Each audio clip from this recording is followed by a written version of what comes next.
Bienvenue sur Torata pour le flash info de la parashat Vaetranan. Vaetranan, c'est la supplication que va exprimer Moshe Rabbeinu face à Akadosh Baruch Hu en l'implorant afin qu'il lui soit permis d'entrer en terre d'Israël. Une demande à laquelle Akadosh Baruch Hu refusera en lui disant de gravir la montagne afin d'apercevoir de son sommet la terre sainte. Il est constaté ici dans le début de cette paracha que Moshe Rabbeinu ne va pas implorer Akadosh Baruch Hu de la sorte en faveur de son frère Aharon.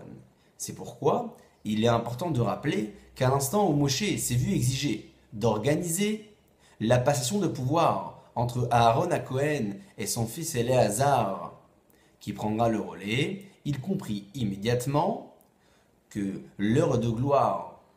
de Aharon à Cohen en tant que grand prêtre allait stopper immédiatement. En effet, le Talmud nous enseigne dans le traité de Yoma, page 38b, qu'il est impossible que le règne d'un homme touche celui d'un autre, ne serait-ce que pour la taille d'un petit cheveu.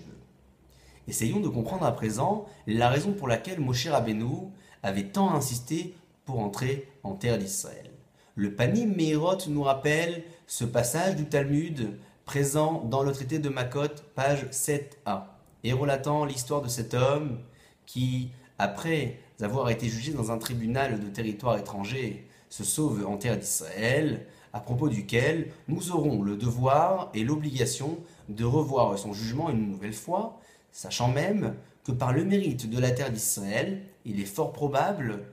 que nous abordons son cas de manière bien plus favorable. Voilà pourquoi Moshe Rabbeinu, qui se savait condamné dès la traversée du désert, voulait tant entrer en terre d'Israël.